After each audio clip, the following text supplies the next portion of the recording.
मित्रांनो, जय शिवराय. आपण सध्या जालना जिल्ह्यात आहे, भोकरदन तालुक्यात आहे आणि कल्याणी म्हणून एक गाव आहे. तर त्या गावाच्या शिवारालगत कल्याणी आणि अन्वयाच्या सीमारेषेवरती ही मंडळी राहती. एक सुसज्ज वस्ती आणि पिढीजात मंडळी या ठिकाणी वास्तव्य करते. प्यारेलाल राजपूत आणि जालना एक्सप्रेस तांडव. तर बऱ्याच जणांना परिचित असेल तांडव, असा हा प्यारेलाल राजपूत यांचा तांडव. नमस्कार. नमस्कार. मी सांगितलं ना, तुम्ही सांगा एकदा तुमच्या तोंडाने. मी पण आता माझं नाव प्यारेलाल राजपूत, गाव कल्याणी, तालुका भोकरदन, जिल्हा जालना. बरं. तांडव, जालना एक्सप्रेस तांडव का म्हणता नेमकं? बैलाचा विषय असा आहे, बैल गंज पळतोय पण बैलाचं पैऱ्याची अडचण येते बैलाला. बरं. नाही, तांडवला जालना एक्सप्रेस का म्हणता? जालना एक्सप्रेस बैलाने ज्या दिवशी जालना एक्सप्रेस सारखं नाव केलं त्या दिवसापासून मी बैलाचं नाव जालना एक्सप्रेस ठेवलं. बरं. निसर्गाच्या सानिध्यात राहत आहे तुम्ही. हो. आणि वस्ती गावाच्या बऱ्याच अंतरापासून दूर आहे. बैलाला या गोष्टी कुठेतरी सूट होता का? हो. निसर्गात राहणं एकदम फ्रेश राहतो बैल. फ्रेश राहतो. हो. कुठली खरेदी होती बैलाची? खरेदी 40 गावावरनं झालेली आहे. आणि पहिले बैल आपल्या भाऊचा आणि दाजीचा दोघांचा पार्टनरशिप होता. बरं. त्यांच्याकडून बैलाचा सांभाळ होत नव्हता. बरं बरं. मी त्यांना त्यावेळेस बैल मागितलं, तुम्ही बैल मला देऊन टाका. त्यांनी दिलं नाही. ते म्हणजे तू बैल पेशल नको देऊ, याच्यात पार्टनरशिप राहील. बरं. मग मी बैलाचं आजपर्यंत कोणालाही विचारून घ्यायचं, बैलाचा सांभाळ पूर्ण मी केलेलं आहे. बरं. आणि बैल उजेडात बी आणायचं कारण मीच आहे. तुम्हीच. आणि मी सातारा गेलतो, आमचं बैलाचं व्यवहार पण होईल होता. पण तिथं गेलो, ज्या दिवशी गेलो त्या दिवशी रात्रीच माझा ॲक्सिडेंट झालं. बरं. आता मी 22 दिवस हॉस्पिटलला होतो. म्हणजे अपघात कशात झाला नेमका? आयशरवाली उडवलं तर रात्री. कुठली गाडी होती तुमच्याकडं?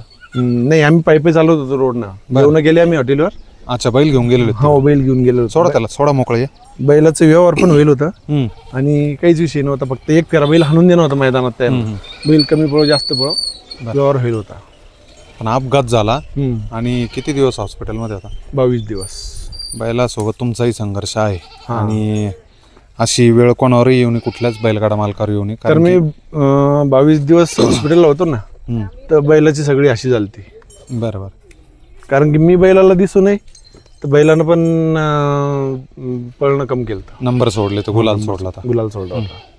पण ज्या दिवशी बैलानं 1 कोड पाचोडला दाखवून दिलं मी पण काहीतरी आहे. सिद्ध करता मुक्क जनावर आहे. तुम्ही जीव जेवढा लावाल तेवढं ते जनावर, ते मुका प्राणी तुम्हाला तेवढा आशीर्वाद देणार, तुमच्यासाठी पळणार. कारण की आज बैल पळतोय तर हा घोड्याच्या गतीत पळतोय, घोड्यापेक्षा बी जास्त गतीनं पळतोय. आणि तांडव तेच तुम्हाला कुठेतरी सिद्ध करून दाखवतो. आज पण भाऊ आपलं सांगायचं तात्पर्य एवढंच आहे, आज पण आपल्या बैलाला बैल जर पुरला तर आपण कुठली गाडी मारायची हिंमत ठेवतो. किती वय बैलाचं आता? बैलाचा आता बैलानं 5 दात लावला आता. खरेदी कुठली म्हणले? 40 गाव. आणि किती रुपयाची खरेदी? खरेदी आहे ते 1,65,000ची. बैल पाचवा म्हणजे 5वा दात लावला होता. हो, बैलानं 5 चांगलं एक वय चांगलं असेल बैलाचं. हो. वय म्हणजे जेमतेम मला तरी असं वाटतं 4-4.5 वर्ष असेल पाहिजे. कशात पळवला तुम्ही? आम्ही 3 फेऱ्यात का शंकरपाटात? पहिले शंकरपटात पळालो. बैलाला पहिले शंकरपट सूट झाला, त्याच्यानंतर 3 फेऱ्यात गेलो. पहिलेच मैदानाला गेलो तरी मला एक जण बोलला होता आमच्या इकडचा की तो या बच्चा रोग नाही, तो 3 फेऱ्याला पळणार नाही. बरं. मी ते सिद्ध करून दाखवलं. बरं.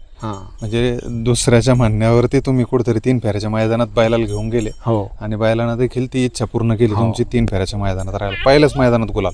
पहिल्याच मैदानात गुलाल. क्या बात आहे. म्हणजे हे कुठेतरी अनुभवायला मिळतं मित्रांनो. शंकरपाटात पळणारे बैल ज्या जिद्दीने पळता, तर ते 3 फेऱ्याच्या मैदानात त्या ठिकाणी स्वतःला सिद्ध करताना मालकाला गुलालात ठेवता. बैलाचं काय वेगळं पण आहे?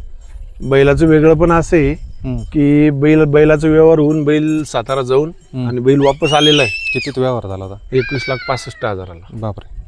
काही खोटं बोलायचं नाही त्याच्यात. आमोर समोर पार्टीचा आणि आपला व्यवहार झाला होता. 50,000 रुपये इसार पण टाकला होता. 20,000 रुपये गाडी भाडं टाकलं होतं. तिथं गेलो, दुपारी 1 वाजता उतरलो आणि रात्री जेवण करून लॉजवर झोपायला चाललो होतो. रोड क्रॉस करून आयशरवाल्याने उडवलं, तर माझी गॅरंटी तिथून काढून दिलं हॉस्पिटल म्हणून डॉक्टरांनी. बापरे. म्हणजे अपघातामुळे तो व्यवहार कुठेतरी थांबला. अपघातामुळे. किती दिवस झाले त्या अपघाताला? आता ह्या 11 तारखेला 3 महिने होते. बरं. पण लवकर रिकवर झाले? हो. रिकवर काय अजून आहेच, भरपूर तकलीफ आहे. पण काय मग बैलाची अशी व्हायला लागली होती. बरोबर. त्यावेळेस मैदानात उतरलं. त्याच्यावर लक्ष देणार कोणी नाही. कोणी नाही. नक्कीच एक खूप मोठा संघर्ष म्हणावा लागेल. बैलगाडा मालक कशा परिस्थितीतून जातो, काय जातो आणि त्या बैलाला कोण जीव लावतो हे महत्त्वाचं आहे. गोट्यावर कोण बघतो? तुम्हीच बघता सगळं आता. मी बघतो, बाबा बघते. काय काय त्याला खिलाई पिलाई सांगा ना तुला. खिलाई पिलाई त्याला काहीच नाही. बैल खूप चांगला ठेवला, फिटनेस दाखवा बैलाची. बैलाचं कातडं बघा, एकदम त्याच्या कातड्याची चिकनाट म्हणजे एकदम मुलायम आहे आणि तब्येत बिब्येत जर बघितले तर एकदम भरीव शरीर आहे त्याचं. भरीव काय खाऊ घालता नेमकं? बैलाला सकाळच्या टायमाला 3 लिटर दूध आहे, एकच टाईम. एक टाइम 3 लिटर दूध आणि बाकी खाद्य गव्हाचं भरडा, गावाचं वारडा, गव्हाचं आणि थोडी त्याच्यात मक्काची कणिक राहत्या. बाहेरचं कुठलं खाद्य नाही? नाही, कुठलं नाही. बरं, एक चांगला कुठंतरी बैल तयार केलेला आहे. पण जो संघर्षाचा तुमचा काळ आहे, तुमचा अपघात आहे, बैलाचं तर नाही म्हणता येणार, पण तुमचा अपघाताचा जो काळ गेला तर त्या दरम्यान लोक हसतात भरपूर असले. हां, भरपूर आता तुम्ही सांगितलं सुरुवातीला ऑफ कॅमेरा का बाबा बैल चांगला पळतोय, जालना एक्सप्रेस नावाने आहे, प्रसिद्ध आहे, पण बैलाला पैरे होत नाही. मग चांगल्या पळणाऱ्या बैलाला आणि 3 फेऱ्याच्या, विशेष करून 3 फेऱ्याच्या मैदानासाठी चांगला पळणारा बैल का त्याला पैरे होत नाही? पहिल्याची मागे असंच. आता मेन गोष्ट म्हणजे आपलं पहिले बैल उमेशच्या हातावर होता, उमेश ड्रायव्हर. बरं, त्याच्यानंतर उमेश काही कारणास्तव समजा 3 फेऱ्याला नाही यायला लागला, शंकरपटात जायला लागला. मग त्या असू द्या 3 फेऱ्यात मग मी हाकीम दुरकरी धरला, त्याने 2-3 गुलाल करून दिले. बरं, त्याच्यानंतर करण दुरकरी तळेगाव, त्यांनी मला 3-4 गुलाल दिले. बरं, हां. आणि आता शेवटी आता मोबिन दुरकरी होता. तुमचे पैरे होतील, कारण ही मुलाखतच आपण त्याच्यासाठी की चांगले पळणारे बैल कुठेतरी उजेडात आले पाहिजे. तांडव आज चांगला पळत होता, आज पहिल्यांदा आपण मुलाखत करतोय. सुरुवातीला केली होती पण त्याला भरपूर दिवस झाले आणि आज महाराष्ट्र ही मुलाखत बघणारे कुठेतरी पायऱ्याला ज्या अडचणी येतात त्या इथून पुढे येणार नाही. तुमचा एकदा मोबाईल नंबर आणि नाव सांगा. प्यारीलाल राजपूत, गाव कल्याणी, तालुका भोकरदन, जिल्हा जालना. माझा मोबाईल नंबर आहे 9975 40 16 41. हा मोबाईल नंबर आहे मित्रांनो. प्यारेलाल भाऊची अडचण जी तुमची अडचण आहे तीच प्यारेलाल भाऊची अडचण आहे की वायदी, आणि जिथं वायदीचा विषय येतो तिथं बैलगाडा मालक खचतो. आता पण एक पाचोडच्या मैदानाला 11 तारखेसाठी मला 3 फोन आले. एक जण बोलला मला, तुम्हाला वायदी काय घ्यायची घ्या, पण मला बैल द्या. एवढं मैदान माझ्या गावातली माझ्यावर खूप हसताय म्हणे, तुझ्याकडून काहीच होत नाही. त्यांच्या गटात गाडी टाकून मला गाडी मारायची म्हणे, आणि मला एवढी 100% गॅरंटी म्हणे, तांडवच्या गाड्यात आपलं वासरू पडलं तर कुठलीही गाडी मारते.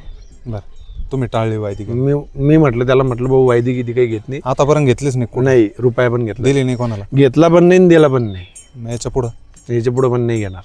मग लोक इतके मोठमोठे लोक वायदी घेतात, तुम्ही घेत जा? नाही, आपल्याला नाही घ्यायची. बरं, नाही वाईट. काय करता तुम्ही उद्योग? बैलाचं हे असं आहे की ज्यावेळेस माझा ऍक्सिडेंट झाला, माझ्या ठिकाणी कोणी पण राहिलं असतं ना, तो वाचलं नसतं, पण मला बैलांनी जीवदान दिले, मी वायदी त्याची रुपया खाणार नाही.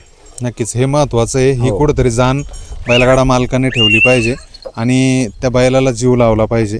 अशातच हा तांडव आणि प्यारेलाल भाऊ सगळ्यांच्या समस्या एकच आहे, वायदी. आणि तो भाग कुठलाही असू द्या, त्या भागात वायदी हा प्रकार आणि दर्शनास येतो आणि त्याच्यामुळं बैलगाडा मालक खचतो. आणि पुन्हा एक विषय, 1 पाचोडची जी सेमी काढली होती ना बैलांनी, त्यावेळेस जे आमचे हाय आता XYZ, त्यांनी ते लाईव्ह बघत होते. लाईव्ह बघता बैलांनी सगळे टॉपचे नंदी होते. चित्र्या, शाकीर तादवी, शंकर, पुन्हा काशी, दुसरा काशी, राया, अशी भरपूर बैल होती त्याच्यात. बरोबर, जालन्याचा हरण्या, हे समजे बैल होते. ती सेमी बैलांनी काढली आणि जे XYZ होते बघणार, त्यांच्या हातातले मोबाईल खाली पडले होते. बरं, गॅरंटी नव्हती बैल, गॅरंटी नव्हती. माझं म्हणणं एकच आहे, दुसऱ्याची लक्ष्मी पळताना पाहिजे हिंमत ठेवा माणसाने, तरच आपल्याला यश प्राप्त होईल. 100%. हो, नक्कीच. बैल पळतोय, आज पळल उद्या नाही पळणार, कोणाच्या नशिबात कधी गुलाले कधी नाही आहे. आणि किती बलाढ्य बैल राहू द्या, आपण चांगले महाराष्ट्रात बैल प्रसिद्ध जोतात आलेले बैल बघतो की कधी त्यांना गट प्राप्त होत नाही, कधी फायनलला त्या ठिकाणी गाडी राहत म्हणजे सेमीला मार खाते. तर असे बरेचसे बैल आहेत. त्याच्यामुळं हा कुठेतरी विषय दुर्लक्षित केला पाहिजे लोकांनी आणि प्रत्येक नंदीवर प्रेम केलं पाहिजे. आणि बैलाची क्वचित एकच आहे की बैलाच्या गळ्यात तुम्ही वासरू कसंही टाका, बैल वासराला कथाही तकलीफ देणार नाही. किती कुठल्या खांदी पळतो? उजवी खांदी जास्त पळतो. उजवी खांदीला फिट आहे. डावीला 2-3 वेळेस बैल हाकलला. पब्लिकने कसं आहे? पब्लिकचा बिताड आहे. पब्लिकचा बिताड. हो, चांगला पळणारा नंदी तुमच्या धावणीला. याच्या व्यतिरिक्त कुठले बैल अजून? पहिले 2-3 बैल झाले. एक बैल निघला होता माझ्याजवळ राणा नावाचा, हम्म. पण तो बैल असं काही कारणास्तव बैल एक्सपायर झाला. बरं. नाही, तांडव चांगलं नाव करतोय आणि हो. यापुढे पण चांगलं करल. महाराष्ट्रभरातील बैलगाडा मालकांचा आशीर्वाद, बैलांचा आशीर्वाद, या महादेवाच्या नंदीचा आशीर्वाद तुमच्या पाठीशी आहे. आज तुम्ही आमच्या समोर आहे, महाराष्ट्राच्या समोर आहे. त्याचं कारण आहे या सगळ्या नंदींचा आशीर्वाद आहे. इथून पुढं देखील हा आशीर्वाद तुमच्या पाठीशी राहो, याच शुभेच्छा येतो. धन्यवाद. धन्यवाद.